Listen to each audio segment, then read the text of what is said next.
poissons, bienvenue à vous sur ma chaîne. Je suis ravi de vous retrouver pour votre guidance du mois de mars 2023. Alors on va aller voir avec un petit tableau plusieurs aspects en fait. On va aller voir déjà au niveau général et puis on terminera au niveau matériel, émotionnel et spirituel, ce qu'il en est pour vous voilà, durant ce mois. Et puis bien sûr cette vidéo elle est valable pour votre signe solaire, ascendant et lunaire. Et puis bien entendu, ça je pense que vous le savez déjà, mais c'est bien de le rappeler quand même, prenez seulement ce qui résonne et ce qui vous parle, le reste vous laissez de côté. Ok les poissons, on y va pour vous, on va dresser votre tableau. Ok, on va aller voir ce qu'il en est pour vous, ce qui se dégage.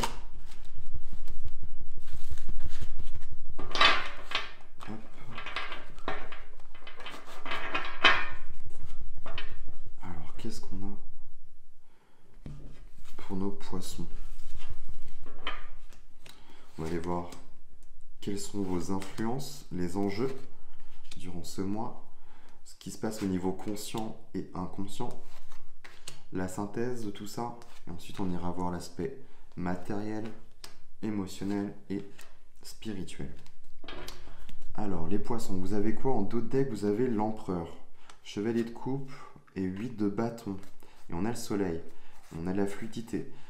C'est bon là ce qui se propose. Avec l'empereur là, on parle quand même de sécurité, de stabilité, de forme de souveraineté, de reprendre sa place aussi. Alors à voir, là on me montre soit l'aspect masculin ou féminin de votre être, sachant qu'on n'est pas que une polarité, on a tout à fait les deux en nous. Il y a des choses peut-être à acter, à construire, à bâtir. On est quand même sur une carte où on bâtit. C'est aussi une forme d'entreprise et d'entrepreneuriat. Sachant que derrière, on a quand même ce chevalier de coupe. Donc c'est vraiment quelque chose qui vous tient à cœur. Le chevalier de coupe, c'est un romantique dans l'âme. Il suit vraiment les élans de son cœur. Donc là, il y a quelque chose qui vous tient à cœur et potentiellement qui serait bon d'entreprendre. Sachant qu'on a de la fluidité là-dessus, peut-être de la communication, des messages aussi subliminaux, des synchronicités en fait, des messages de l'univers, comme si en fait la voie était libre et que tout vous indiquait qu'en fait c'était par là qu'il fallait aller. En tous les cas, ouais, on parle vraiment de fluidité, de rapidité. Et derrière on a le soleil et le monde quand même, rien que ça. Donc c'est plutôt, c'est très lumineux là ce qui vous attend. Ok, on va aller voir là au niveau de vos influences. Alors pour les poissons on a le 7 de denier. Le 7 de denier ici ça nous parle, généralement c'est une carte de temporalité, elle nous parle de faire preuve de patience, qu'il y a des choses qui ne sont pas encore tout à fait mûres, mais c'est quand même le temps de semer des graines en fait. L'idée c'est pas forcément d'attendre et de ne rien faire, c'est de prendre du temps, de prendre conscience que les choses demandent du temps en fait. Et voilà, comme des plans, ça passe par plein d'étapes en fait. Et on vous invite vraiment à semer des graines. Ça peut être aussi peut-être des petites récoltes, c'est tout à fait probable. Mais là, sachant que c'est au niveau de vos influences, on vous invite quand même à commencer à semer certaines choses qui germeront plus tard et vraiment vous pourrez en récolter les fruits bien après. Mais il y a déjà des choses qui sont possibles de faire. C'est ce qu'on m'indique. On va aller quand même en tirer une autre dessus. Ouais. On a quoi? Ok, on a le 6 de coupe. Alors, en petit clin d'œil, si ça peut vous aider, le 6 de coupe nous parle de nostalgie, de passé. Généralement, il nous renvoie quand même à l'enfance. Il y a quelque chose du passé, peut-être, qui est à capter, en fait, et à ramener dans la matière. Il y a vraiment l'idée de commencer à semer et attendre que ça germe. Il y a quelque chose, là, au niveau du passé. Sachant qu'on est sur les coupes, c'est quelque chose peut-être qui vous tient à cœur. On le voyait avec le chevalier de coupe tout à l'heure. Il y a vraiment l'idée de se laisser porter par un désir d'antan, un désir d'enfant peut-être. Après, c'est pas nécessairement relié à l'enfance, hein, mais quelque chose que vous aviez peut-être envie, qui vous ait plaisir, qui vous apportait de la douceur, du baume au cœur, de la joie, et que vous n'aviez peut-être pas encore eu le courage, le temps aussi nécessaire pour mettre ça en œuvre. Ok. Qu'est-ce qu'on a là? Au niveau de l'enjeu, vous avez la mort qui est tombée. La mort, c'est une carte pas du tout négative, notamment elle vous parle de transformation, de transmutation et de mutation. En fait, il y a des choses qui sont en train de se transformer et là, il y a une pleine transformation et métamorphose qui vous attendent, les poissons. Donc c'est plutôt pas mal ça. Ok, on va en mettre une autre quand même.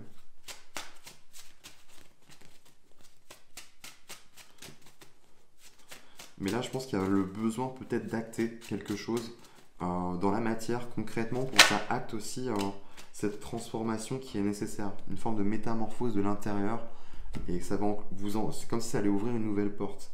Et il y a le monde qui est ressorti et c'est ça, hein.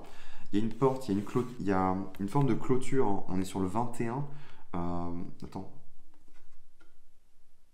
Oui, le 21, c'est bien ça. C'est la dernière arcane majeure, hein, du tarot. Donc vraiment, on arrive au bout du bout. Il y a une corne de laurier aussi, donc il y a une forme d'apothéose et d'accomplissement euh, de soi. Euh, et là, c'est comme s'il y avait une porte. Il y a quelque chose de nouveau qui vous attend derrière. Vous allez pouvoir clôturer enfin quelque chose et ça va vous engranger, vous enclencher une nouvelle page. Vraiment, vous allez vraiment aller vers une nouvelle voie, quelque chose de nouveau. En fait, il y a autre chose qui vous attend. Ouais, sur l'aspect conscient, vous avez le roi de coupe. Là, on vous retrouve bien dans votre énergie, les poissons, avec ce roi de coupe. C'est une carte qui nous parle de maturité, encore une fois. Ça fait quand même 2 fois. Il y a quelque chose qui est mature là. Euh, Ça, je pense que vous en avez conscience. C'est aussi une carte qui est emplie de sagesse, de bonté, de cœur, hein, bien évidemment. Au-delà de ça, le roi de coupe, moi je le vois un peu quand même comme l'artiste du tarot. Il sait capter ses émotions, les ressortir en fait et les faire émaner, sachant qu'on est sur un principe masculin, il y a vraiment cette idée de rayonner, de transmettre. Donc il y a quelque chose à capter au niveau du cœur, au niveau de vos émotions, sachant qu'on le voyait quand même, ouais, avec le chevalier de coupe. Là on est quand même sur un roi, donc on est sur une pleine stabilité, une pleine maîtrise en fait de ses émotions. Il y a quelque chose peut-être à extérioriser, sachant que c'est sur votre conscient. Ça peut être aussi une manière d'exprimer ses émotions. Et comme je disais, euh, vu que je le voyais comme un artiste, un créatif, peut-être que ça va passer par cette veine-là, par ce biais-là notamment, et ça vous ferait le plus grand bien. Ça pourrait participer justement à cette métamorphose intérieure.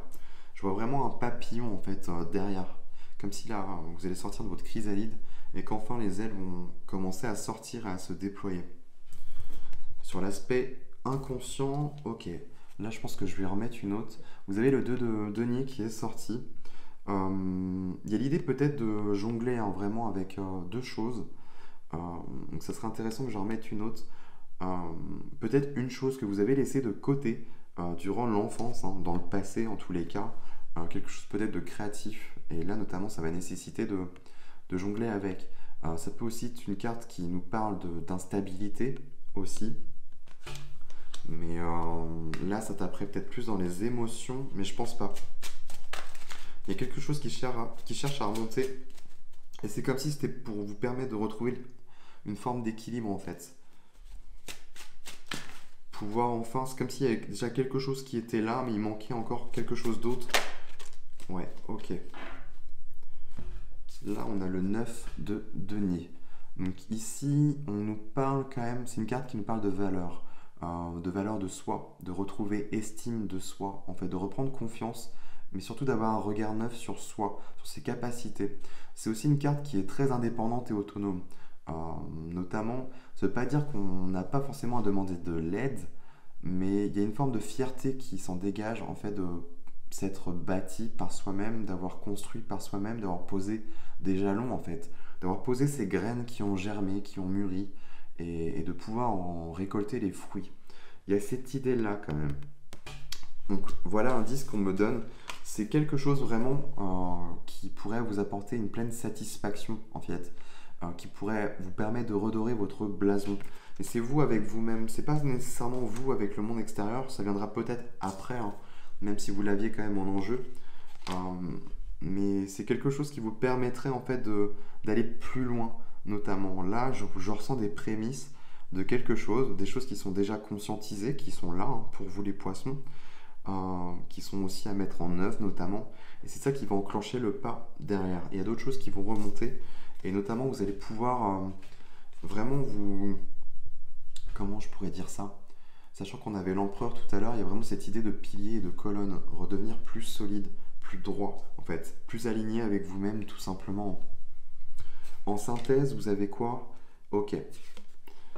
Je pense que ce qui vous manque là, c'est ça. C'est ce chevalier d'épée. Ce chevalier d'épée notamment, il a des objectifs, il a des buts à atteindre. Il a besoin de ça pour y arriver. Parce que les cavaliers ici dans le tarot nous montrent quand même que c'est des cartes de mouvement où on avance, les choses sont en train de bouger.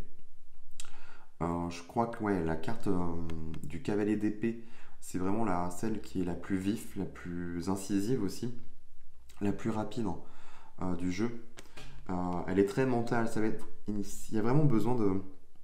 Ce qu'on me montre, si vous voulez, c'est un viseur et il y a un objectif. Il y a quelque chose qu'il a en tête, et une fois qu'il l'a en tête, c'est un peu comme une proie finalement. Je vois un faucon qui a capté en fait sa proie et ensuite il plonge directement dessus. Là, le cavalier d'épée, on est vraiment sur la même, sur quelque chose de similaire en fait. Et je pense que c'est ça qui vous manque. Vous avez besoin d'un but et d'un objectif à atteindre. Et ça vous permettrait d'aller plus loin dans ce qui ressort là, au niveau émotionnel, créatif. Ouais, il y a ce besoin-là, je pense. Ok, donc là, on va aller voir l'aspect matériel. Bon, je pense qu'on ne peut pas faire plus clair. Là, on a la force sur l'aspect matériel. Je pense que vous avez probablement des projets qui sont en train d'arriver, que vous en ayez conscience ou pas, parce qu'on a quand même ce 9 de denier qui est sur l'aspect inconscient. Donc pour moi, c'est peut-être pas pour tout de suite. Là, on vous pousse surtout dans l'aspect matériel à capter une partie de vous. Vous voyez, on a cette femme et le lion. Tout ça, c'est les deux faces d'une même pièce, en fait. Et cette femme, elle vient canaliser la bête, le côté instinctif, le côté primaire aussi. Quelque chose qui était déjà là en vous et qui demande d'être dans l'équilibre. Les deux sont tout à fait en osmose, en équilibre. Euh, donc notamment, on vous pousse en fait à aller capter votre essence même, ce vers quoi, ce pourquoi vous êtes fait, tout simplement. C'est vraiment ça, l'arcane majeur de la force. En plus, ça tombe sur l'aspect matériel. Donc je pense que c'est quelque chose que ensuite que vous allez créer, que vous allez bâtir et construire, mais vraiment qui vous ressemble. C'est assez intéressant. Mais il y a vraiment ce côté animal, ce côté instinctif qui est là, ce côté primaire, où on va vraiment à l'essence même de... Vous allez vraiment aller capter l'essence de qui vous êtes. Et sachant que vous avez quand même le roi de coupe, il y a quelque chose qui se passe dans une forme de créativité, je pense. Ok. Ok, sur l'aspect émotionnel, c'est pas mal, vous avez quand même le fou. Le fou, là, on vous parle de libération, de partir peut-être aussi à l'aventure. Le fou, il n'est régi par rien du tout.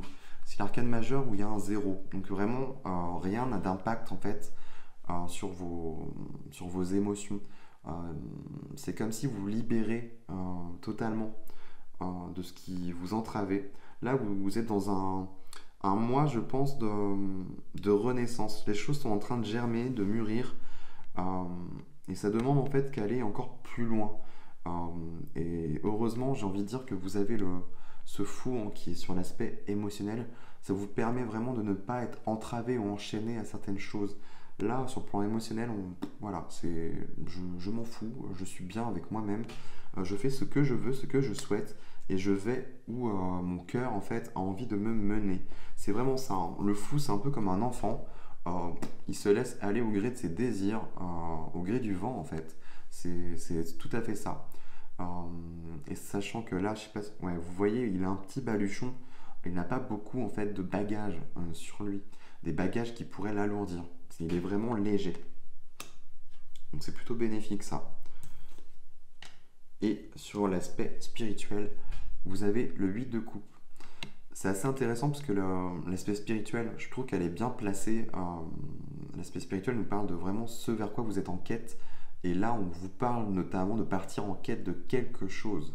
Je pense qu'il y a encore quelque chose d'autre, les amis, qui vous attendent. Ça va probablement se révéler plus tard. Mais vraiment, le 8 de coupe, c'est ce personnage qui laisse ses 8 coupes sur le bord de la route et qui va en quête de quelque chose d'autre, en fait. Parce que ça ne subvient pas assez à ses besoins, en fait. Ça le comble pas forcément. Voilà, ça a été utile pendant un temps, mais voilà. Maintenant, il a besoin de quelque chose de frais, de quelque chose de neuf, en fait. Et de partir en quête de ces 2 coupes manquantes. Je vais quand même en mettre une autre. Ça serait intéressant de voir quand même si on a un petit indice. Mais il y a vraiment ce désir de partir vers quelque chose d'autre. Donc à méditer, hein, les poissons. Ok, j'en ai une. Et on a... Ok. On a l'as de bâton. L'as de bâton, c'est quelque chose de neuf, de nouveau. On est sur un as, donc vraiment sur la nouveauté.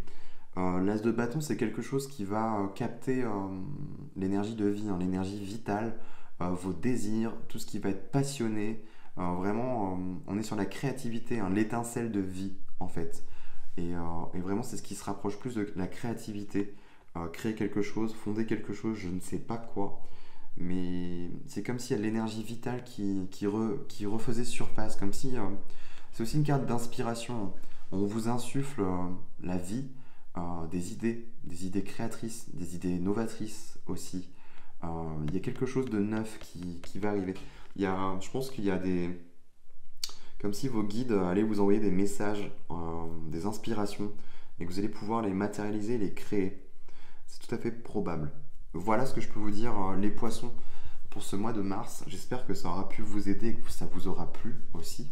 Et si tel est le cas, je vous invite à vous abonner, à liker, à partager. Et puis écoutez, on se retrouve pour d'autres vidéos très prochainement. Et puis en attendant, je vous embrasse et je vous dis à très bientôt.